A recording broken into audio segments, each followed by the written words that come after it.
Alright everyone, it's Dogfire, and we're back for another Dogfire Down and Dirty review. Well, the review will come in a couple videos, 3 or 4 videos later. We'll do a final review on it, which I'll have shooting and stuff like that, of this new grip frame. But before we get there, don't hesitate. Hit me up and get some Dogfire Down and Dirty cock ring lube. It's great for O-rings, designed for it. And if you guys want to hit me up, you can hit me up on Facebook or Custom Cockers or any of those other places. And I think the price is pretty reasonable. I think it's $8 for one of these tubes, and then whatever shipping is it's usually pretty dirt cheap. So hit me up on that. But without further ado, let's get to the main review. All right, try to zoom in here. So I had a little quick unboxing, which I don't normally do an unboxing video as the first one, just a kind of a teaser. And I got the frame here, and all I did is I just mocked it up on a standard 2K side feed body to kind of show, you know, what it looks like. You guys have seen photos of this and stuff like that. And I'm going to just go through a brief kind of things that I see about it, things that I like, and stuff like that, and kind of briefly go through it and have some good close-up shots of it. But let's go look at the anodizing. So you can see this is the standard kind of War Games. It is a standard War Games matte finish. It's not even a dust, it's just a matte. And then this one is Nummech's their gloss finish. And I have a little bit of oil on it, so I can try to wipe off some of that oil with the rag here. And so it's not like one of those super deep gloss, and what I mean by deep gloss is, let me find a deep gloss gun. I got one around here somewhere. All right. So this is the dirty deep gloss one. So this is the deep gloss, where it's that really buttery smooth type of gloss, so really shiny. So it's not that. I kind of like it. This color, because I tend to have the, you know, like the really nice markers out there, and I don't like playing with them. I know that's horrible, and I don't want to be having wall hangers, but they end up just kind of sitting around because, and I don't want just such nice ano on it. And I like the fact that this is, you know, players, and that is really nice. So I just mounted up with the included screws that came with it, and it has in here it has 2 glide screws, and they're brass tip glide screws. And I did a little adjustment on that, add a little bit of oil to the little roller bearings on the top, which I'll take this off here in a second to show you that. And I don't have a sear and a hammer in here to feel that, but I just want to do a quick little video on that.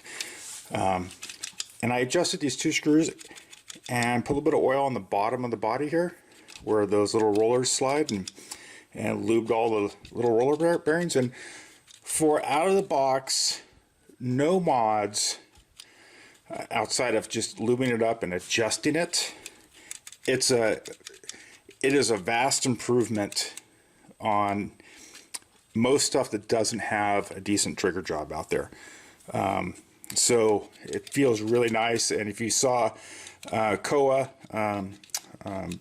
did that video on that really nice Nummech body, and we had this, and he was basically saying it's like butter. He thought it felt really good. And I respect his opinion on a lot of stuff, because we've all kind of screwed around with triggers, tried to get a really nice trigger pull. This out of the box is a really nice trigger pull. You're going to be really happy with it, and I know it can be improved on. There's some things that we can tweak on, and we'll do that through this video series. I'm going to tweak on some stuff, and I'm going to talk about the good and the bad on this. And nothing is perfect, and there's some, you know, I already know a couple things that I don't like, but all in all, first impressions, really like it. It's a 9 out of 10 right now. That's my initial impressions. But you know, it's all about how does it perform, how does it work on the guns, and you know, whatever its positives and whatever its negatives. So kind of looking at everything. So look, there's lubrication on here, so that's good. A little lube on there, so that's nice that it's all lubed up. So I know the regulator's probably all lubed up. If you have look at Nummech. video. He has a video on how to install this, which I'm not going to go through that. He does a great job on it. It has a test port, so you can put it on the gun like this, and you can put a gauge on here, and you can kind of maybe adjust this to where your liking is. And I think he pre-adjusts these around 350, 325, 350. I think that's most standard autocockers. That's a good starting range. The trigger shoe, it's got a nice feel to it. I have big hands, and it feels really good. And the grip is a nice grip. It does have a couple sharp areas that I can feel, on, like right down here, but it doesn't really affect my hand. There's a little bit of a sharp area right here, and it just feels, you know, just a little sharp. But it's nothing like the Meteor frames, the first version of the Meteor frames. They really were sharp in this area, and it kind of would rub on your finger here, and I thought that was quite annoying. This front 3-finger grip, I like that he has one that kind of looks like the old War Games Black Magic regulator. I think that's kind of cool, because I kind of like round grips, but this is nice and thin. It feels good. Just got a nice feel to it, and where you play. But he has all different sizes. He has where it brackets it forward, it angles it. You can buy all those adapters for it. Outside of that, everything feels pretty good. Let me take it off this frame, and we can look at some of the other stuff. Well, actually, before I take it off the frame, I wanted to talk about how it feels in the hand here, this hump.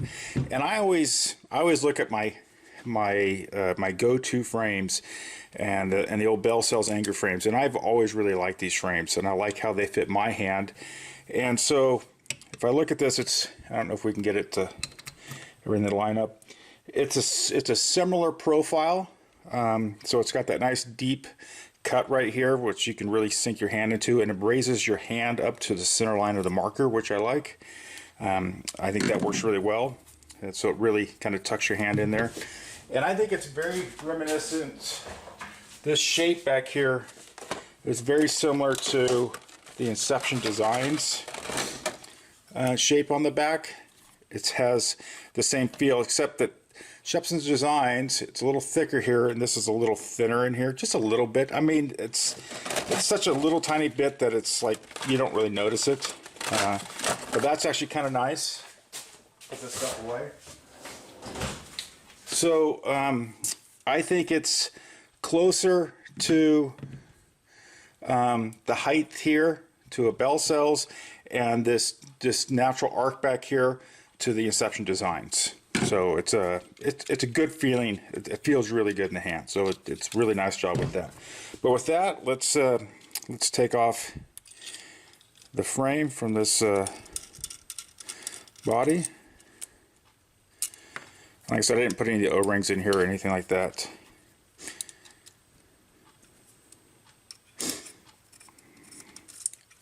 So it comes with 2 screws, and I don't know if these are stainless or not. Screws are dirt cheap. So these are just regular steel ones or galvanized, whatever.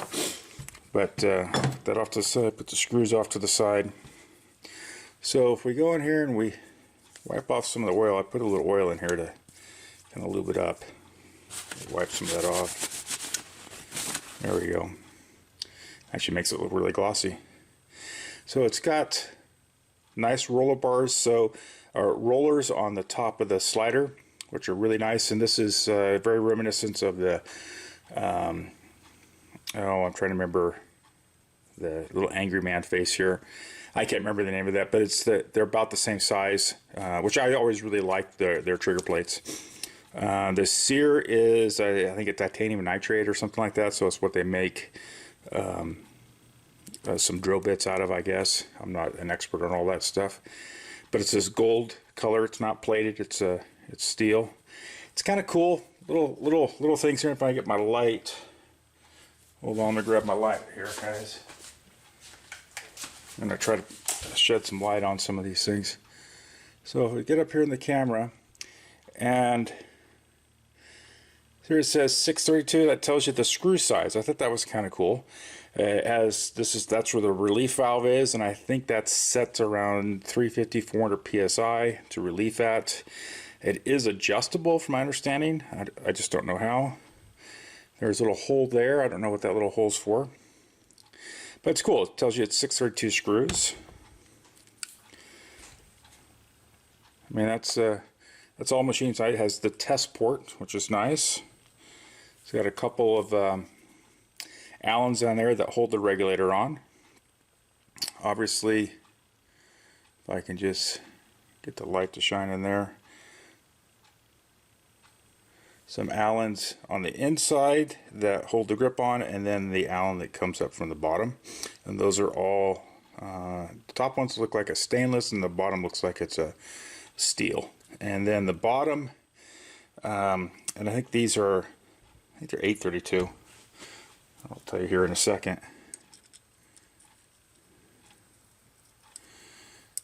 Oh, let's see if I get this to screw in. Maybe they're I think they're smaller than 832. Or I think they're 832, not 1032. So let's look at them real quick. Yeah, I think they're 832s. I think. Yeah. So there's the brass tip screw, and so hey, whoops, as the thing falls away. Just for tuning purposes, folks, you kind of have an option on these, and these are really cheap. You can get these on the McMaster car, is where I normally buy mine for pretty cheap.